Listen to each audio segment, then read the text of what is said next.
Hello guys, welcome back to the channel. Today is the 9th of September 2016.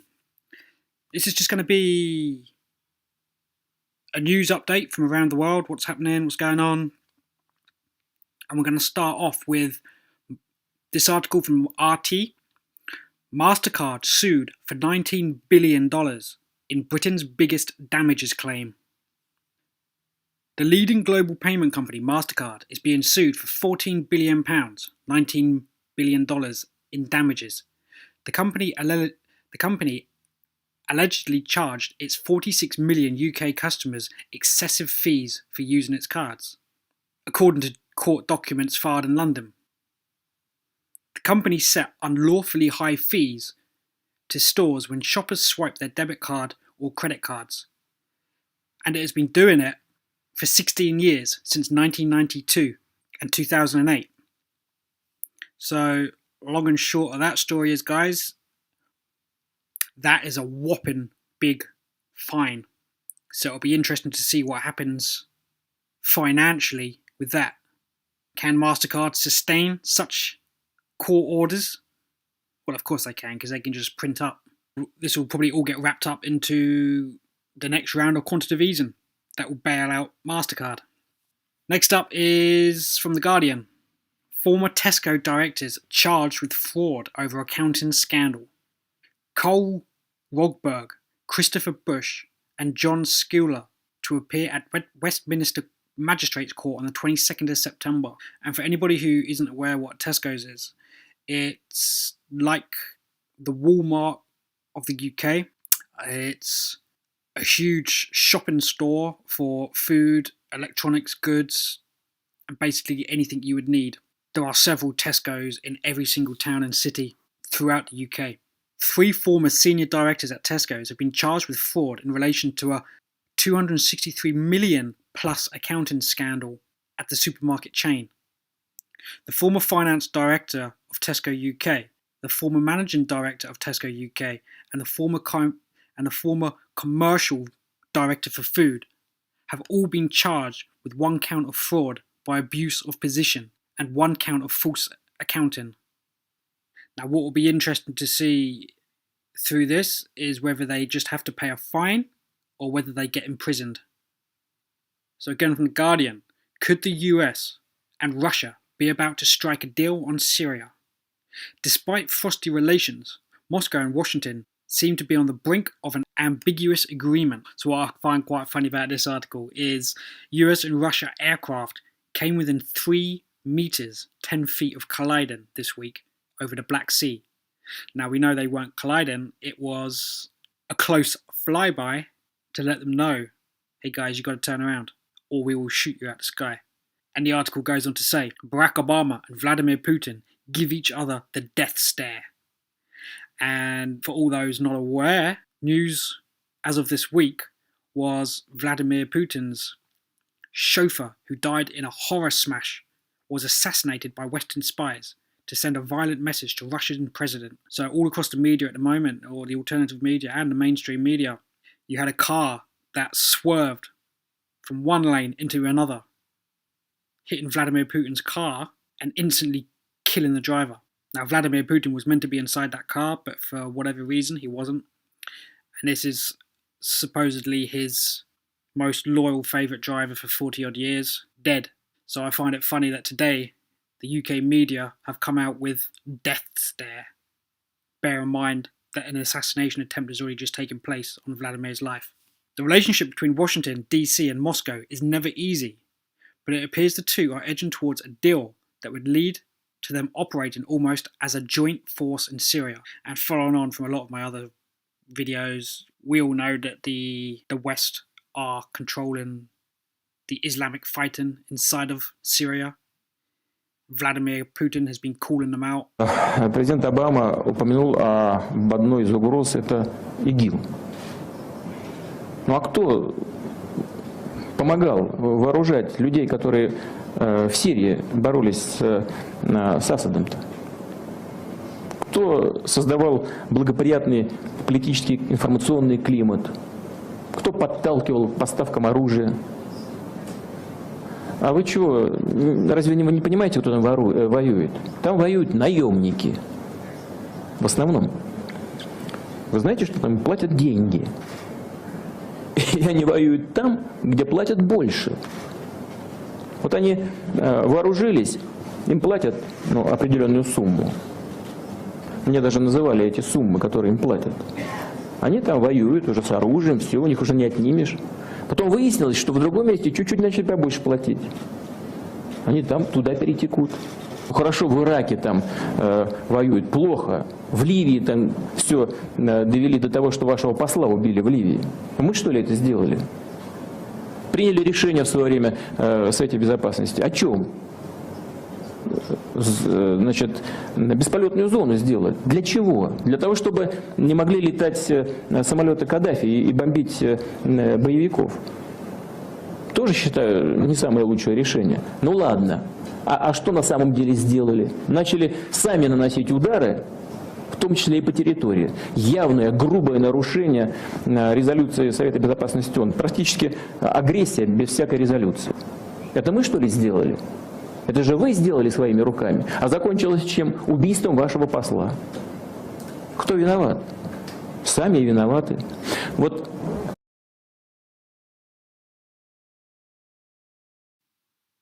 And been offering to help aid and joint strikes, which has been refused by the American sides. Anyway, this is probably just a bit of a spin, and no such deal will be made. And clearly, in the back scenes, they've been trying to assassinate the guy. So moving on to an article from Zero Hedge, yesterday, the 8th of September, quote, "It's bordering chaos," end quote. $14 billion in cargo stranded at sea. Crews, quote, "go crazy," end quote, on Hengjing ghost ships. The fallout from last week's historic bankruptcy of one of the world's biggest shipping lanes, Hengjing Shipping, continued with little resolution, with as much as $14 billion worth of cargo stranded at sea, according to the Wall Street Journal, sending cargo owners scurrying to try to recover their goods and get them to their customers. Since Hengjing's bankruptcy protection filing, dozens of ships carrying more than 500,000 cargo containers have been denied access to ports around the world because of uncertainty about who would pay docking fees, container storage, and unloading bills. Some of those ships have been seized by the company's creditors. As Bloomberg adds, 85 Hengjing ships that have been effectively marooned offshore as ports in the US, Asia, and Europe have turned the company's ships away. The worry is that Hengjing ships won't be able to pay port fees, or their contents might be seized by creditors, which would disrupt port operations. The global shipping disruption comes just as companies are shipping merchandise to fill shelves and warehouses for the end of the year holiday season, i.e. Christmas. So guys, there's a huge amount of ships and electronic goods and all forms of goods stuck in the oceans. Moving on. Brace for vast shock. How the Bank of Japan may be about to unleash global sell-off, 9th of September. As we pointed out recently, Japan has been quietly undergoing a mini bond tantrum as over the past 2 months its sovereign debt suffered the worst rout in 13 years, handing investors biggest losses over the past 2 months than any other government bonds. Amid speculation, the Bank of Japan plans to change its asset purchase strategy. The sell-off started in late July, around the time that the Bank of Japan disappointed with its latest announcement and accelerated on fears that as part of its comprehensive assessment of its policies, the central bank would set back the Bank of Japan's monetary easing stance. And as we see, when the Bank of Japan introduced its negative interest rates, the Japanese bond yields dropped significantly. And then they were hit again by the Brexit situation, which hit them again. And then the Fed introduced huge amounts of liquidity into the markets, which propped them up artificially. And that's all they are ever doing after the 2008 crisis. It's just artificially stimulating the markets with quantitative easing and huge amounts of funds pumping into the system, which is just devaluing everything due to the monetary expansion. Nobody's becoming wealthier unless you're in the top tier elite. The majority of people are becoming poorer and poorer as the time ticks on. So guys, as we know about Japan, it has been fucked for years, and it is itself a ghost state being propped up by the American will, and it is just in a hyperinflationary mode. That's why it's like billions and billions of yen just to buy a house, and it takes like 20 generations to pay it off. So the underlying aspect of this story is they can see the rates of these bonds are dropping to nothing, no return, and almost on zero return. So when you've got huge amounts of capital tied up inside of something which is effectively earning nothing, there is no point holding dead money inside of that. So they're doing everything they can to sell off these bonds because the yield is non-existent. And we're talking about billions and billions of dollars. Now, as you can see in this bottom graph, the fall within the last, March to June, is pretty evident in which direction it's going. And the economy is, believe it or not on recovery. Look at the comparisons from 2003. So this little bump that they've had a little increase in yield is artificial, I'm presuming just to try and get some sales to sell them before they then finally slump down to being absolutely nothing. And then the whole system, as we all know, is bound for implosion. So here's another one from Zero Hedge, 9th of September. Quote, and it's titled, Mapping the World's Central Banks. Quote, don't just do something, stand there and say something, end quote. Appears to be the mantra for the world's central banks at the moment, as $200 billion of QE is puked across global asset markets every month, and everyone promising to do more of what they started, i.e. Fed hikes and Bank of Japan and ECB asset purchasing. A Deutsche Bank explains, a dovish stance persists with most central banks in, quote, wait and see, end quote, mode. So let's see what this map is telling us. So we'll start from the top in US. So US, one hike in 2016. September remains possible. Gradual tightening, though rates persist at low levels. Canada, on hold. Policy to remain highly accommodative. UK, additional easing to counter Brexit effect, but strong data is so far argue for later rather than earlier. Eurozone Japan, easing under QE.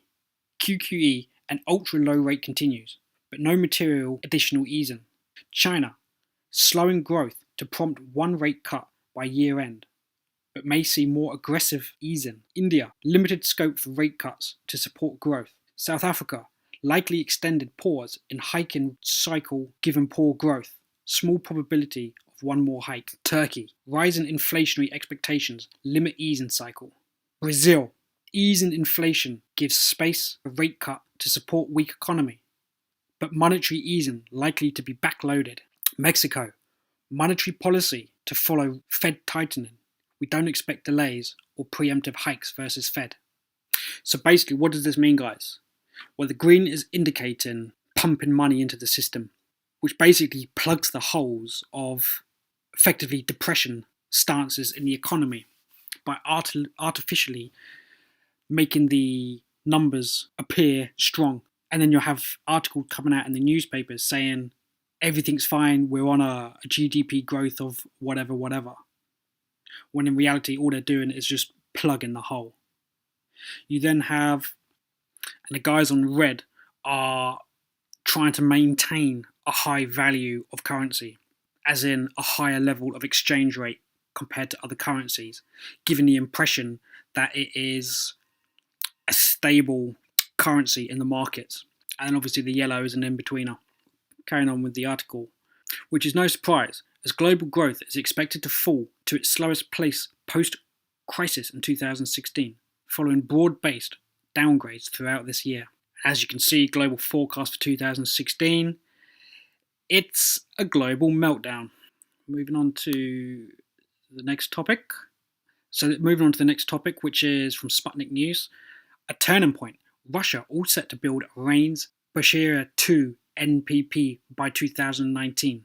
It could take Russia just 3 years to build 2 more reactor units for the Bushehr nuclear power station in southern Iran. Press TV political observer and nuclear energy expert Hassan said in an interview with Sputnik, construction of the 2 second and third power generating units of the Bushehr 2 nuclear power plant will begin on September the 10th. The station will be built in keeping with European utility requirements and will utilise, quote, unique technology and new concept of safety, end quote, according to a statement by ASE, an engineering company operating as part of Russia's State Atomic Energy Corporation, Rosatom. This will be a turning point in the mutually rewarding nuclear energy cooperation between our two countries, whose peaceful nature has been confirmed by the International Atomic Energy Agency. He added that the 1,000 megawatts generated by Bushehr 1 accounted for a mere 1/17 of Iran's overall consumption. So guys, this is obviously Russia and Iran working together. And I want to show you this last article, which is Putin, Bahraini king discussed defense industry cooperation with the Kremlin. Cooperation in the defense industry was discussed at this week's meeting between Russian President Vladimir Putin and Bahrain's king. The Bahraini king visited Moscow for talks on Tuesday. He also attended the Army 2016 Military Expo, not far from the Russian capital. Quote, the Russian side actively discussed issues of military and technical cooperation with Bahrain, including at the Russian president's meeting with the visiting king of Bahrain here.